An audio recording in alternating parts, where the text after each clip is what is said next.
Welcome everyone. It is great to be together, even though the circumstances that the world is going through are not at all what we can call ideal. But it's a situation that is serious, but there is no point to panic. We can overcome it. Human intelligence, human mind, human consciousness can do what is necessary to overcome any such threats and challenges. We trust in our creativity, our potential, and in our togetherness to do something that is absolutely great out of even most challenging situations and circumstances. I'd like first to salute the medical and scientific professions for their dedication, their ability to stand in front of such a threat and be really the defenders of life, the defenders of wholeness, the ones who dedicate themselves to remove suffering and to alleviate pain and disease and problems. Also to all the health authorities and the authorities of every nation, and how the world is coming together to combat a common threat, a common problem that we are all facing.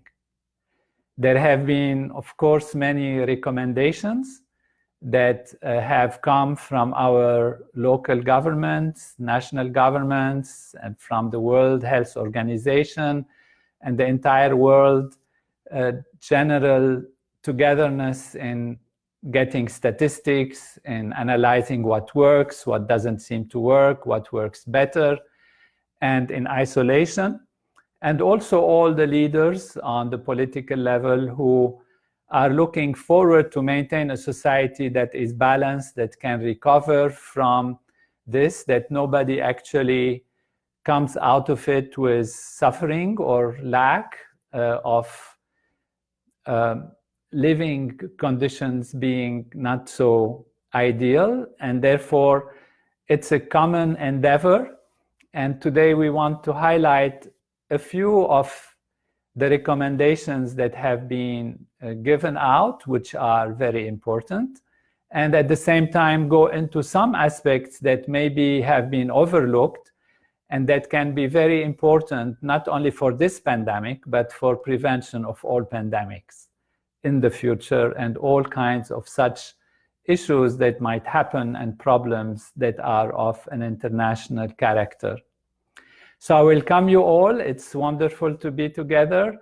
And especially today we have a special audience all over Latin America. So hola, bienvenidos a todos de América Latina. It's wonderful to be with everyone. I want to start by saying that there are aspects that help us to fight this pandemic that are of different natures. Of course, there is something we can do on the physical level. There are chemicals, medicines, vaccines that are important, are being developed, are in the process of coming out and stopping this issue. There are things we have to do physically also for the body to maintain it healthy so that it can itself fight the disease, which means make the immune system strong and keep ourselves healthy so our body can defend itself. And that is the peculiarity of the situation, is that generally viruses do not have really, in most cases, direct treatment. You know, it's not like bacteria where if you have an infection, we have antibiotics. Antibiotics generally, except in very rare cases and situations, do not work on viruses. And there are antiviral medicines, antiviral drugs, of course, but they seem to be specific to different kinds of viruses. And that's why there is something to be done in researching what would be the best approach to take care of the coronavirus that we are facing today. And the scientists and medical profession are doing a wonderful job in this direction, in this research for finding such medicine. But there is also our human body, which is ultimately the basic and most important aspect of defense, because we have an immune system that fights whatever is foreign materials that are recognized by the immune system, that are tracked, and they are fighting these foreign invaders, such as viruses. And we have to maintain our immune system strong and healthy. And we will discuss a few points that have been generally recommended, but also some additional aspects, maybe from Ayurveda, from the different ancient knowledge, that help also in this direction. There is another aspect which influences the ability of the human body to defend itself and to react against such problems and diseases. And that is often ignored, and that is the mind, our mind. And that I would like also to discuss with you and take it to a further level, which is our collective mind, or even more profoundly, our collective awareness, our collective consciousness, and how real that is, and how it can truly contribute to prevention and cure in the present and for the future. Let me first take a moment to tell you about a specific kind of disease that is a mental problem. And I'm saying this so that you realize the importance of the mind and the body. There is a disease that affects, for example, about 200,000 persons a year. It's not a huge number, but just for the United States, there are 200,000 cases that are seen. And it's called dissociative identity disorder, DID, dissociative identity disorder. It used to be called in the past multiple personality, and I'm sure many have heard about it. And it's a process in the mind where the psychology of the person, the mind of the person, changes from one kind of personality, one kind of identity, to another kind of identity. So if it is Mr. John so-and-so who has this job such and such, and has that physical build-up and these physical specificities, this person can change at unknown kind of situations, usually under stress or different kinds of specific situations, into a different personality. So one can imagine, okay, this is a psychological problem, something's happened in the mind. What has been found is that actually many physiological aspects change also. For example, and I want to take a very specific example because it relates to the immune system and the reactions of the immune system. For example, somebody who is in one personality might really feel good about eating, let's say, strawberries. There is no problem. He likes strawberries and they are fine and they are digested and there is no problem whatsoever.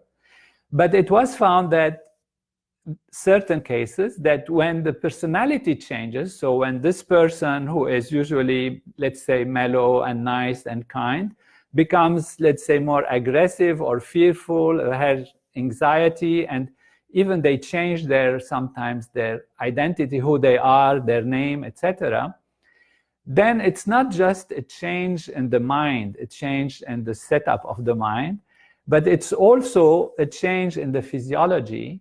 And in these cases that have been documented scientifically, there might be a change in the allergic reactions. So that, for example, and this is a theoretical example, but it has been studied and it is known, that person that we took as an example can become allergic to strawberries, which means if they eat strawberries, they get inflammatory response, their body reacts, their whole physiology become activated, and they overreact to the situation that is facing them, which is just having eaten strawberry.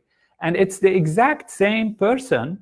However, they have shifted in their minds from one kind of identity, we used to call it personality disorder, and personality, multiple personality, but it's really an identity shift.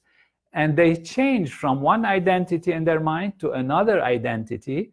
And there, in the second identity, they have physiological reactions, meaning they are allergic, for example, to some aspects of food or some aspects of herbs or plants or whatever that they are not allergic to when they are in their regular personality, in their usual personality. Why I'm taking this example? It is because we realize here the importance of the mind, the importance what's happening in the psychology, in the feelings. And they are very important in modulating the way our physiology works. We know that there is now a science, a study of what we call psycho-neuro-endocrino-immunology. It's a long word, which says that there is an influence from the mind on the nervous system on the endocrine system, which is the hormones and the secretion of hormones, and from the hormones, an important influence on the way the immune system reacts.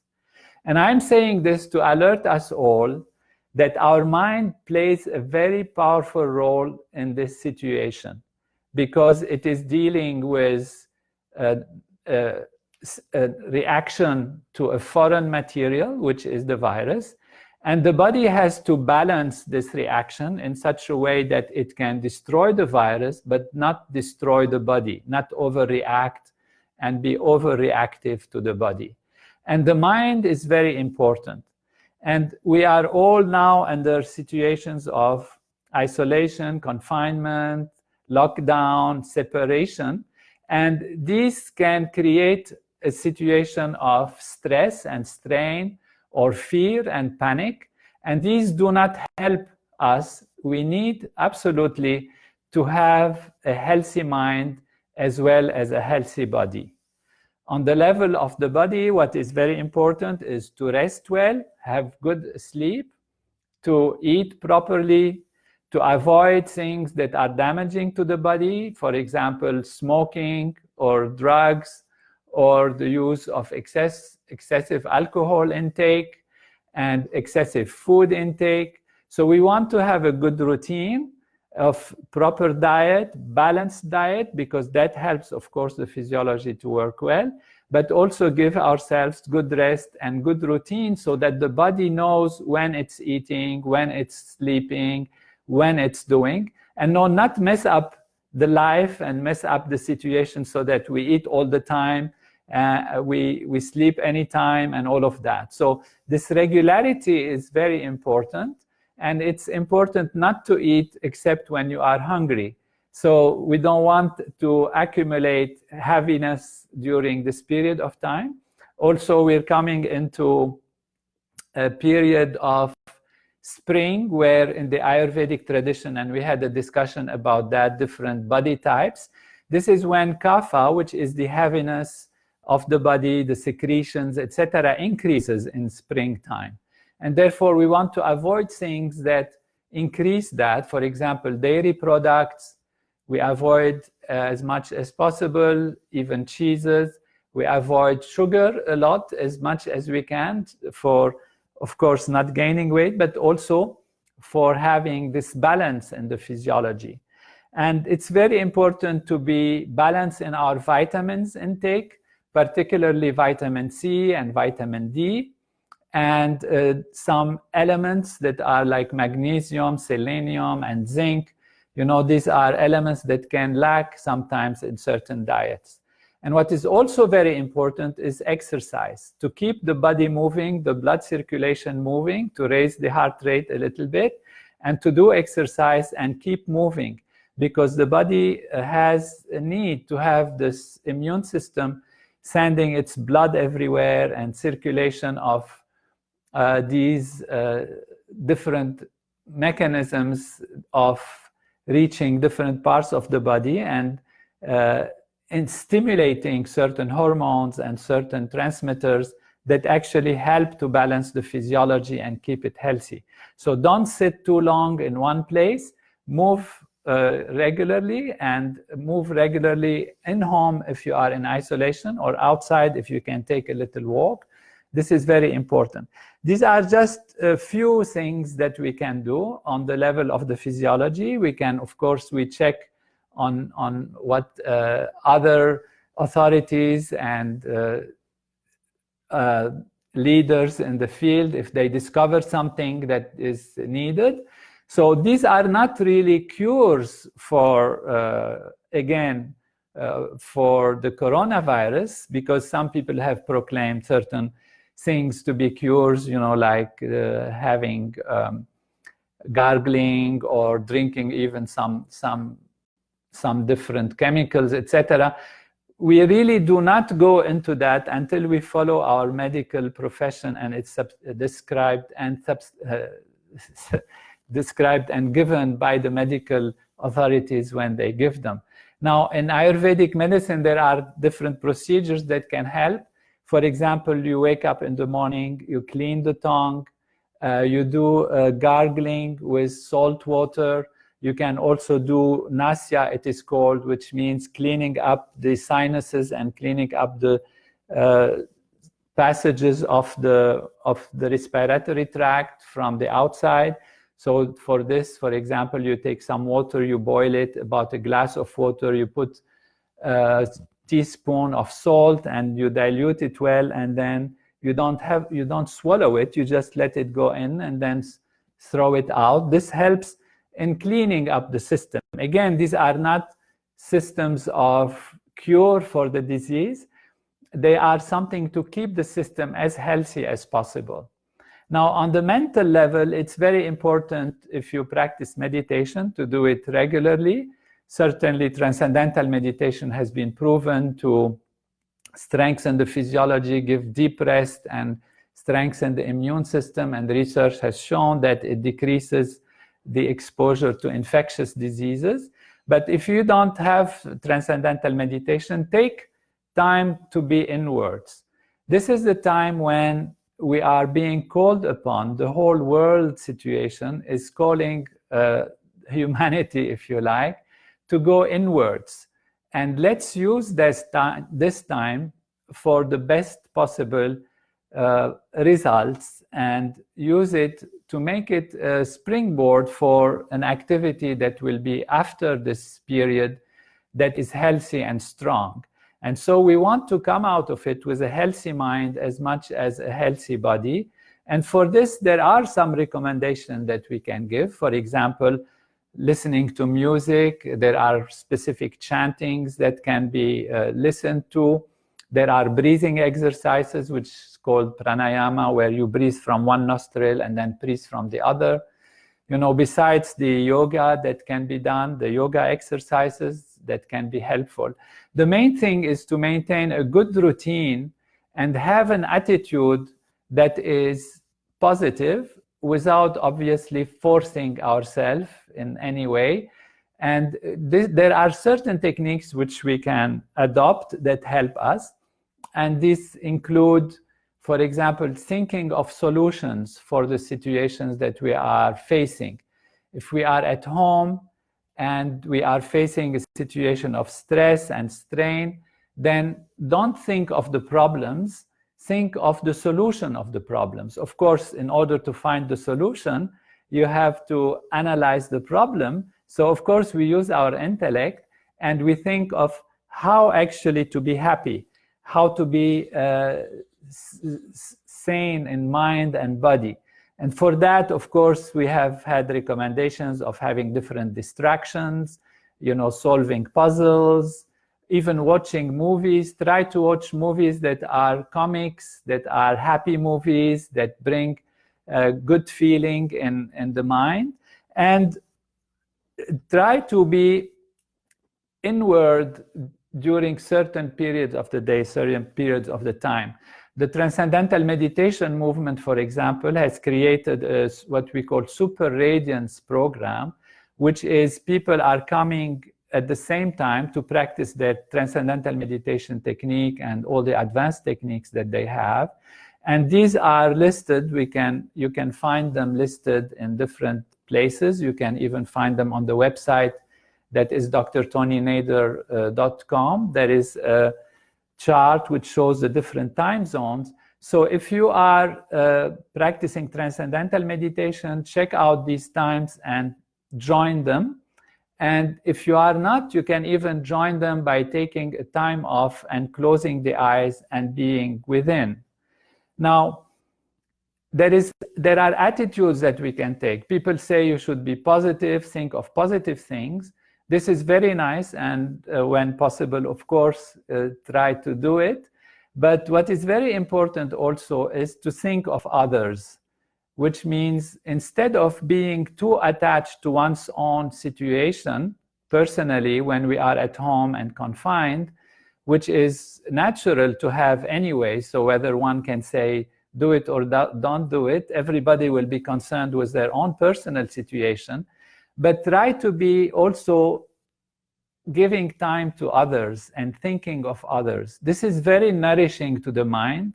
It's very positive, it's very unifying, it's very strengthening. For this, I want to tell you a joke, which is very interesting. It seems, you know, in the joke that people went to afterlife and they went to heaven or they had to go to hell. And then they were being shown some rooms, and the rooms were the same. They all had absolutely great food and beautiful things to eat and to delight in, and they were all on the table. But the people could not reach the food except with some forks, very long forks. And so you can take the fork and put it in the food. The problem is that the forks are very, very long.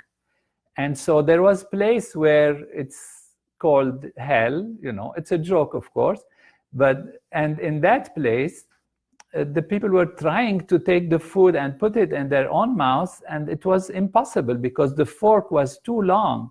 And so they would try and keep trying and keep suffering. And in the side which was called heaven, it was actually the same kind of situation, with same food, same fork, same everything. And people were sitting there, and they were actually, what they were doing, they were taking the food and feeding each other. So by feeding each other, they were all enjoying the heavenly life with all kinds of satisfaction, at least from eating. What this example tells us is that really, if you think of others and others think of you, there is so much richness that comes, and there is so much greater strength and ability to enjoy and ability to feel the others and share with them, and togetherness do something.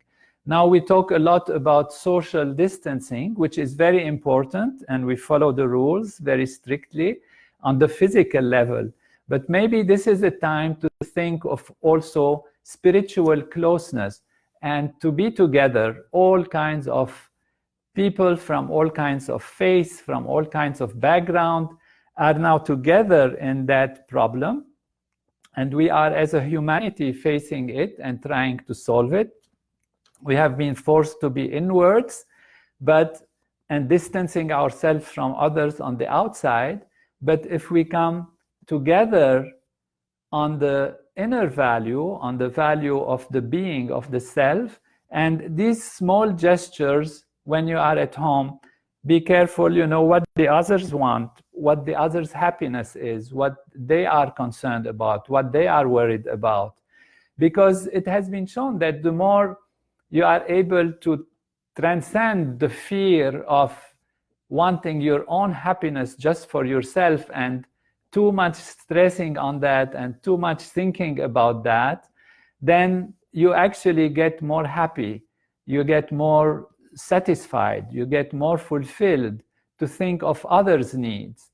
You know, something we all want is to be loved and to find the person that loves us and take care of us. And sometimes it's more precious and more important to find people who are accepting our love or wanting our love and taking our love, and our ability to give love and to give to others something precious. But to be able to give something precious to others, we have to be ourselves as high and as big as possible, as happy and as strong as possible. So we take care of ourselves as a primary responsibility, but then in our attention outwards, we think of the others, we think of those who are around us. And we enjoy the means also. You know, sometimes we say that the goal justifies the means and like that. And in the highest level of wisdom, of knowledge and wisdom, it's actually not to be attached to the goal that is important. So let us not be fearful. Let us not be spending our time, what's going to happen, and read the news every other minute, etc. I think we should read the news only twice a day or maximum 3 days a day, 3 times a day, be well informed from good sources to know what is going on, but not overstress ourselves. Let's make the life a beautiful routine of time of inward analysis and thinking of solutions. So when you close the eyes, for those who don't meditate, you can see where the mind takes you. And if there is a problem, an issue, think how to solve it. Think of the solution for it, you know, and think what's the ideal situation. And you can think of your daily life, of what you're doing at home. You can think of your work, your job, your ideals in life, where you want to go and what you want to achieve. And then think of it in the most positive, holistic way.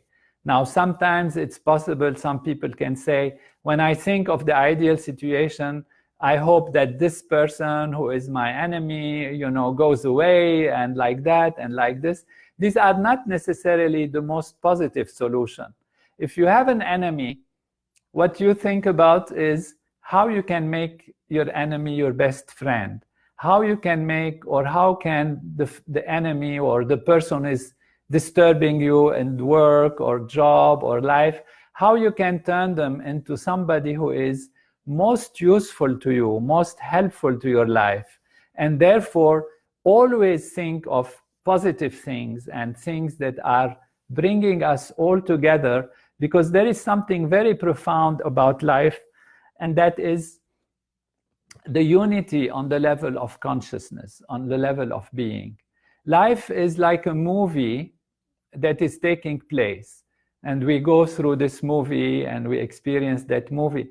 But this movie is happening on the screen, on a screen. And the screen is a screen of consciousness, the screen of awareness. If you don't have a screen, you don't have a movie. So if you have a screen that is not clean, that is dirty, that is wrinkled, then your movie will not be as clear and as beautiful, and you will not see clearly what is going on, what is happening. The screen is a screen of consciousness. This is awareness. It is on our awareness, on our consciousness, that the body and the mind are happening and are taking place and are expanding and are growing to discover higher and higher aspects of life. And if this screen is clear and perfect, then you can enjoy the true aspects of life, and you can actually see more. Now, this screen of consciousness is that on which we see our life. It's that on which we make decisions, is that by which we find solutions and we expand ourselves and we see clearly. It is like the light that removes the darkness. If you have a dark room, then there are many things in that room that you cannot get hold of because you don't see, it's dark. If you bring the light, then you can see what is there. And there is an individual reality of consciousness as well as a collective reality of consciousness. I usually or sometimes use the example of a neuron in the brain. And the neuron has its own reality. It is a physical structure that has a brain, which is its DNA, that has digestive system, that breathes, that actually transmits information, electrical and chemical, and exchanges information with the other neurons. And this neuron, together with the other neurons, creates a collective reality of our brain or our nervous system. And therefore, with our brain, we have a higher level of consciousness, a higher level of awareness, because we can see all what these specific neurons see, and together we see much more. Now, it's the same situation on the social level, on the collective level. We as individuals, we are like neurons in this brain, which is the collective consciousness of society. And if the neurons individually are working properly and in coherence and connecting with each other properly, then the wholeness, the brain itself, the collective awareness of the nation or even the world in this case, is more awake, and there is more light, more ability to see.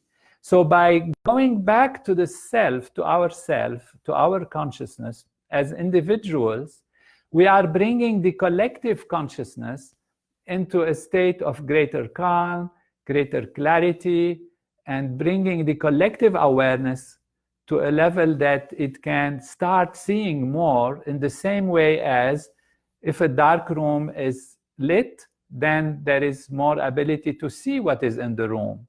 And if this is brought to light, if our collective consciousness is increased, then people will start finding the solutions. There will be solutions for this epidemic, and there will be a global vision for a greater perspective of humanity going into making better and better and better decisions for life to be on Earth, a heavenly life, a truly life of perfection, because we have in our human physiology and our human consciousness the ability to rise to a very high level of awareness. What is needed is go back to the self and then act. Go back to the self will give the light, will clarify the screen of awareness, and then going out, the movie of life will be played in a most holistic, most complete way. This is a real thing that has been studied scientifically through the program of transcendental meditation. We have seen that when people come together and transcend, which means go beyond the surface activity of the mind, they enliven the awareness in society, and we have seen there is decrease in crime, decrease in conflict, improvement in economy, etc. And that means there is greater clarity on the collective level, So this is one more thing we can contribute, even during this time, even if we don't practice transcendental meditation yet, is during these times of super radiance or coherence that is being created. And I again thank and highly give gratitude to the leaders of the world who are asked for prayer from all religions, from all feelings, and come together for going back to the self, contemplate and meditate on these higher values. There is something inward that is very important. You know, we say the mind is like an ocean, it's active on its surface, and the more you go in its depths, the more quiet it is.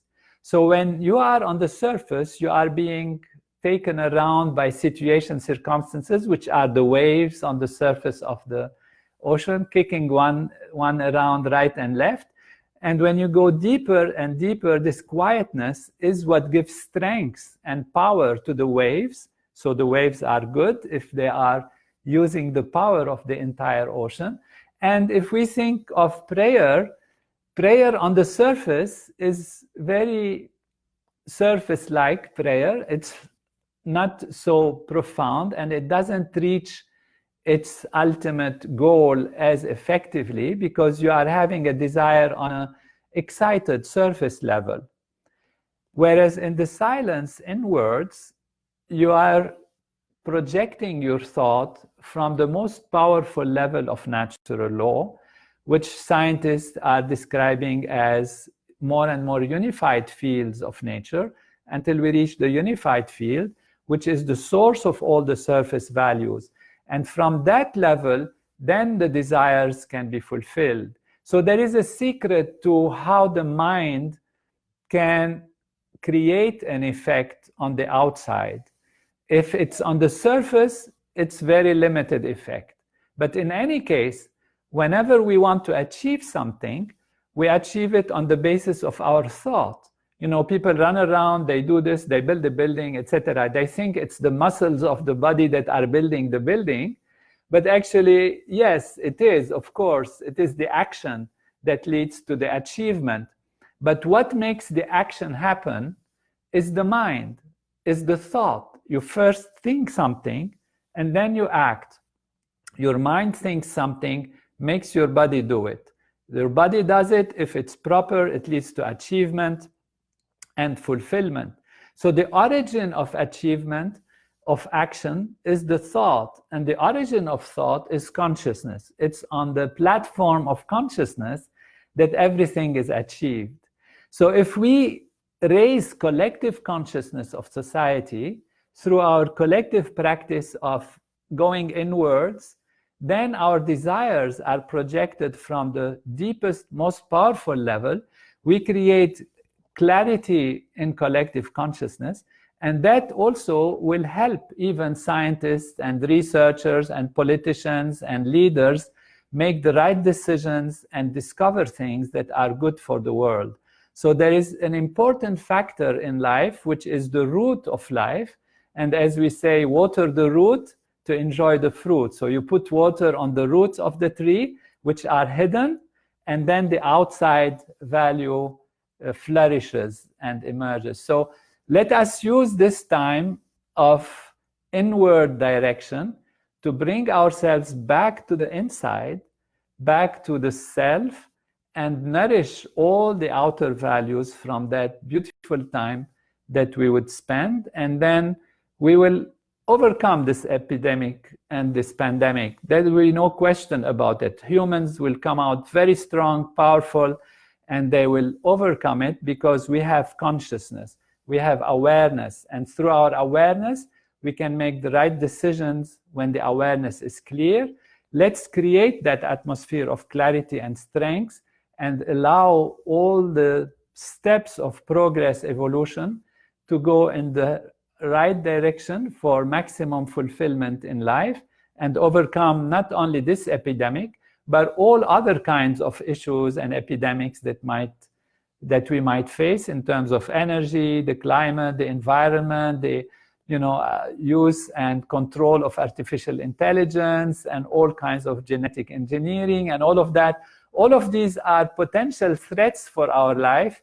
And let's use this time to collect ourselves and realize the importance of consciousness, the importance of awareness on the individual level and on the collective level, so that we can overcome any potential threat that might come of this kind or any other kind in the future.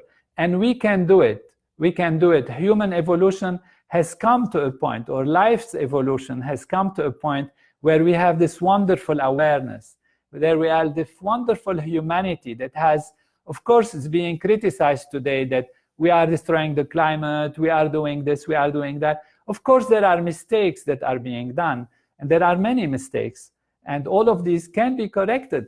But on top of it, on the most important aspect of it, is that we have something absolutely marvelous that human life has created, that development of humanity has created. And that's why great religions, great philosophies uphold human being on the top level. You know, humans were created in the image of God. The kingdom of heaven is within you. Consider yourself to be an atom in which the whole universe has folded itself. This is true. This is true. Let no one put humanity down just because there are some mistakes here and there.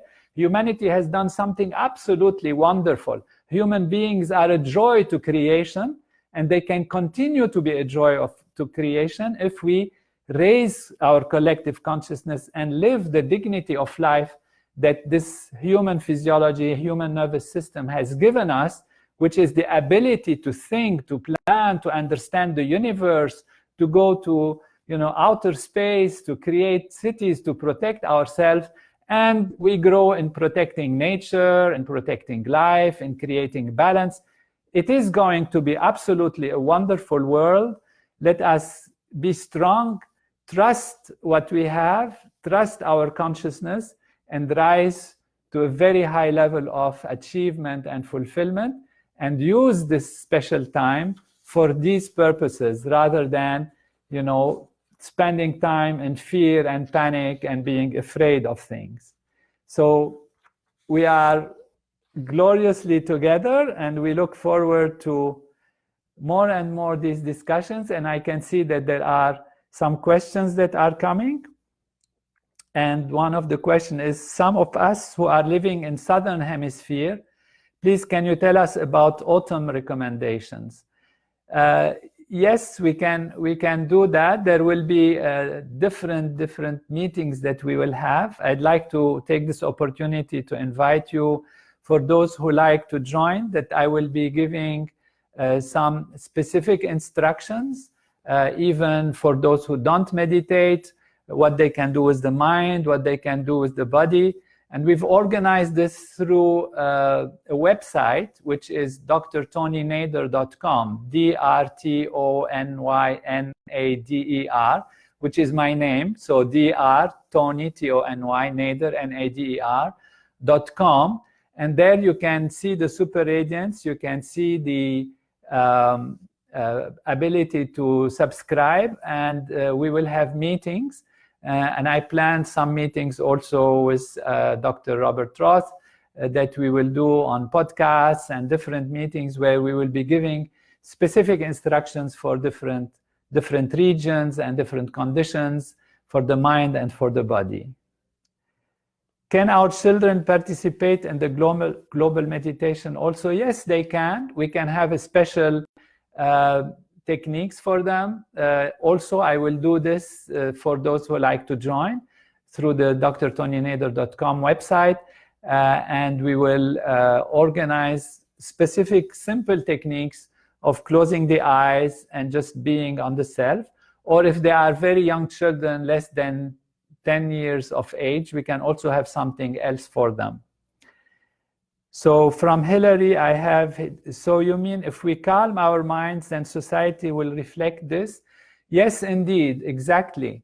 There is a collective awareness. If you want to say that a forest is green, what you want to say is that the individual trees are green and then the forest is green. We are really, truly connected. Nowadays, we can see this connectedness through even the social media. If we are a neuron, people are constantly receiving information through their phones, and this information is influencing the brain, and the brain reacts in a certain way. So even on that superficial level, there is a change in awareness and reaction and all of that. But there is something more than that. We are connected through the unified field of natural law. And that says a lot about how the universe is made. When physicists look at what the universe is made of, they ended up with molecules, and then they found the molecules are made out of atoms. The atoms are made out of elementary particles. The elementary particles have been found to be excitations of fields and fluctuations of the fields. And then different fields were discovered and described. And then more and more scientists are unifying these fields. And now there is a theory of what we call the unified field, which is, theory, superstring theory, or the other theories, that describe that actually there is one entity, one reality that manifests as different fields. Those manifest as atoms. Atoms come together to create molecules. Molecules become together objects and create the universe. So there is a field that is truly the source of everything. And in transcendental meditation, we say that the mind transcends, and it goes beyond the surface level, beyond the waviness of the surface level, to the depths of the ocean of consciousness, and experiences that unified field, which is pure consciousness, pure awareness. And that pure awareness is actually the source of everything. So from that level of wholeness, of calmness, you can calm the environment. You can calm the whole collective consciousness. Many of us have had the experience of you go into a room and you feel, I don't feel good in that room. You go into another place, another house or another room, and you feel there is something very special. There is something very special. And this is because maybe in that previous room, people were angry or unhappy or something has happened and you feel it. And in some other place, you know, you can go and you feel quiet and happiness. People maybe have been happy, have been transcending. You go into some worship places, you feel the calmness because people come, they pray, they think of something higher, of divine values, of good things. And there you feel this is conducive.